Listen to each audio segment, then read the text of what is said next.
Hey guys, it's PhilosopherKing. How's it going? I'm leading King once again as my opponent Fänrir, I can't pronounce that, leads Jolteon. Jolteon will sub up, and being a Traunt poke, I won't be able to do anything to prevent him from subbing, so I go straight away to my Snorlax, go for Body Slam, but he baton passes the T-Tar, and Body Slam basically bounces off, not being very effective. And now I'm in a bad start. He goes for Focus Punch. I bring my Scarman to take it, which takes it pretty well. Hopefully it's not. Yep, it is. It's a Special Tar with Substitute and Focus Punch. So that's pretty bad. This team does not like that T-Tar set. I take the opportunity to rest off as I roar out the T-Tar and bring it, and he brings in the Swampert. After I rest off, I go to my Celebi, but he goes to Jolteon. But he tries to sub up, I go for Psychic. I'm not letting him baton pass that sub once again to the T-Tar. He goes to T-Tar on the next Psychic. So hopefully the T-Tar does not run Substitute on its own. It depends on the Jolteon for that. Otherwise, I'm in big trouble. But yep, he goes for Substitute. I switched in fear of that. I could have gone for Leech Seed, but it would have bounced off the Substitute, so that was pretty good on my part. He shows me Thunderbolt once again. I go for Surf, break the sub. I try to go for Surf once again, but he shows me another unusual poke besides my King, which is Lapras, which, thanks to its water absorbability, takes the Surf no problem. I try to bring in my Snorlax, but he roars my Magneton out. I take the opportunity to substitute. He brings his Jolteon in anticipation of me going for Thunderbolt. And now I'm in a pretty good situation. I'm behind a sub. I can do some damage. I can kill it with HP Fire, no problem. And if he decides to bring the T-Tar in, I can just break the subs with Stab Thunderbolt, no problem. So as long as I'm behind the sub, I should be good. I don't think the Jolteon has anything that it can use to break the sub. It can go for Thunderbolt. I'm not sure that would do it. But I guess it is powerful enough, despite not being very effective. But I do take out the Jolteon, so my Magneton does have the ability to use Thunderbolt without worry of it getting absorbed by Jolteon. He brings his, how do you say it? That's it, Swampert in, duh. And I gotta decide what I want to do here. Bring my Celebi in, or sub up, because he might have just switched to the T-Tar in anticipation of me switching to Celebi. But he doesn't do that. He goes for Earthquake, trying to take out the Magneton as I switch to Celebi. I go for Leech Seed, knowing he's going to switch to Tyranitar. So if he's going to go behind a sub, it's not going to be there for long. He goes for Crunch. I bring my Magneton in. I'm going to go for Substitute. I believe that's what happens. And knowing he has Leech Seed, I can just use Sub-Seed strategy.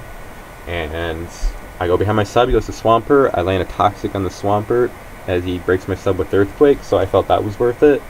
I go for Substitute again. He goes for Earthquake again, so he's being stubborn. I'm going to get out of here. I go my Celebi, which the Lapras comes in against it, and that's not good. Stab Ice Beam from Lapras would kill, but he goes for Heal Bell, so I won't be able to inflict any status moves against my opponent. I take the opportunity to bring my Snorlax in on that Heal Bell, and then I double switch to my King, and the replay thing is frozen. But he roars me out as I bring my King in, and my Scarm is asleep, so it can't really do much. An Ice Beam would kill, so I go back to my King. Ice Beam does 29%, but I have a chance to do some real damage now that the King's back in. And go for Double Edge, and it basically easily takes out this Lapras, so it's a 6-4 game, though I don't feel much in the lead because that T-Tar is still a huge problem. And now that I can't really make a move this turn, he's going to get a free opportunity to sub up. So, yeah, not good. I go to my Magneton, and I'm hoping I'm faster than this Tyranitar so I can sub up. But it doesn't really matter that I'm faster. He just goes for Focus Punch to break the sub. So my only option at this point is to fodder off the Magneton in order to break this T-Tar sub. So he comes back, getting some momentum, at 5-4 game. I bring my King in, knowing I'm faster. But I made kind of a big mistake. He could just sub up, and I'd just be there to do nothing. But he makes a misplay, just as like I did, and I gain. That doesn't turn out to matter. Brings his Scissor in, which is another interesting poke, but it takes a ton from Earthquake. I bring my Suicune in. It takes Silver Wind, but it doesn't do that much damage, and he fires off the Scissor, which dies from Surf.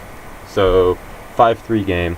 But he shows me Aerodactyl, And given the level of health the Suicune is at, it won't live, and I think it's important, especially against this T-Tar, so I fire off my King just to scout out the choice banded move it uses. It uses Double Edge, which is fine. I should live Double Edge. My Celebi at full health should live a Double Edge after I use Leech Seed against this Aerodactyl, but he doesn't stay in, and he brings his T-Tar once again against it. So yeah, Leech Seed connects. He's not going to be able to substitute for very long without being drained. I bring my Scarman. It goes for Crunch. Good thing I switched. My Scarm gets healed by Leech Seed recovery, and he's probably going to want to switch here. I'm going to try to wake up my Scarm and try to get some layers of spikes down, because every time he switches in, he'll have to take that damage, and against the T-Tar, that's pretty crucial. So, goes for Rock Slide. I go for Roar, and I see the Swampert. So I'm just going to go for Spikes, because I don't feel like I have anything to fear against the Swampert. But I guess I did, because I switched, so never mind. I go to my Snorlax, and I start cursing up, but he shows me it's a Curse Purd of all things, which is very rare. Commonly seen in the early days of Advanced OU, but not so much anymore. And so I go to my Celebi right away. I don't want to deal with that. I don't want to play that game of Curse and Curse. So I go to my Celebi, I go for Leech Seed, and once again it connects. I go to my Scarm, and he goes to his T-Tar. So we're trying to outmaneuver each other at this point. We're trying to get a poke in at the right time, at the right place, do the right amount of damage. But I feel my opponent's in a bigger lead than I am. I just can't deal with that T-Tar. It's just a pain in the butt. But now, with my Scarman, I'm going to start spiking up. He logged off for a minute, and now he's back, so I don't have to wait that long. But I'm going to go fast forward anyway. So yeah, he goes for Ice Beam, get a first layer spike, spikes up, and he doesn't have any way to remove them, so I get my second layer spikes up, and I thought I was going to get a third one up, but he gets a crit Ice Beam, but no big deal, I suppose. I bring my Celebi in for free, and I'm going to go for Leech Seed, because I don't want him to switch to T-Tar in for free and be able to sub up. So I go for Leech Seed, connects, goes for Ice Beam, it's 35%. If I recover here and he brings the T-Tar in, and yeah, that would be bad, but I need to keep my Celebi healthy, so I pretty much have to do that. Goes for Ice Beam, he's really being stubborn here, but Leech Seed will slowly kill him, so he'll eventually have to switch. And I go for Leech Seed again, and it turns out to be the right time to do it, because it connects with the Aerodactyl. So Celebi is just being a pain in the butt for my opponent, and he's got to find a way to deal with it. He goes for HP Fly. I go for Psychic, and he is at 11%, but that's still not enough for me to stay in, given the level of health I'm at, because he's faster. Let's go to my Snorlax. He goes to his T-Tar right away, and given the level of health the T-Tar is right now, and after he subs up, and after I curse, I'm going to stay in and go for Body Slam. And amazingly, +1 Body Slam does not break the sub on the T-Tar, so pretty much fired off that Snorlax just to break the sub. But at 20%, or that is 26% after Leftovers recovery, the T-Tar is within range for my Suicune to kill. I am faster than all T-Tar, thanks to my, except for Jolly, but that's never seen, thanks to my Suicune's speed investment, so I don't feel like I need to switch here. But he may just fire off the T-Tar and then bring in his Aerodactyl just to clean up, which is probably the thing that will win him this game, if he does it. If not, then that would just be a huge misplay, and it would just give me the chance to win this game. So if I were him, I'd fire off the T-Tar and just start cleaning up with Aerodactyl, because my Celebi right now is at 30%, that won't do it, and Suicune's at 20%, that won't do it. So I don't really have anything to switch into, so I'm pretty much obligated to go for Surf, so we'll see what he wants to do. It's pretty obvious that he brings in the Aerodactyl, but he may misplay, so, you know, gotta keep my hopes up. So if he brings in the Aerodactyl, I'm screwed. Brings in the Swampert, I have a chance to win, and that was huge misplay. Gives me the opportunity to rust off, and my Coon is alive to see another day. But I'm at 30% with my Celebi. Ice Beam would kill my Celebi if I brought it in, and he could just start cursing up, which is why I don't want to switch.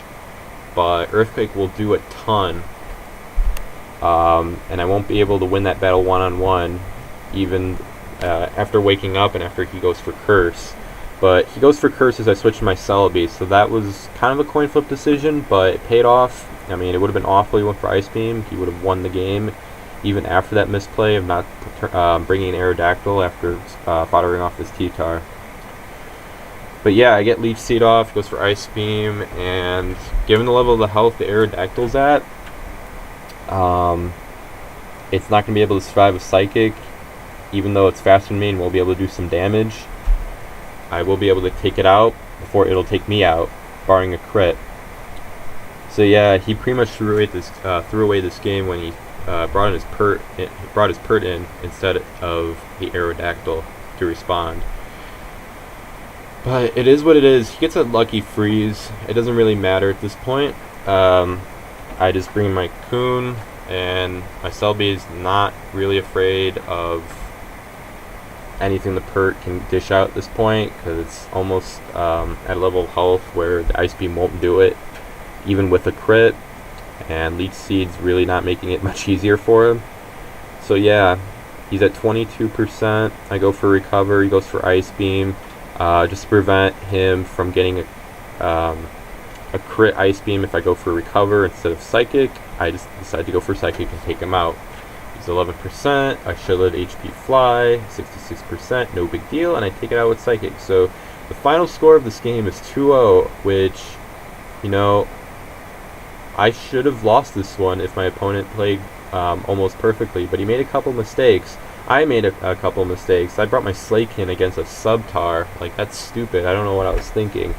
But he switched to a Scissor, which allowed me to recover from that blunder, and he didn't bring in the correct poke after firing off his T-Tar, which allowed me to rest off my Coon and basically win the game. So yeah, final score is 2-0, but it was pretty close. It could have gone either way if neither of us made the blunders we did. But hope you liked the battle. Rate, comment, subscribe, and look forward to the next battle.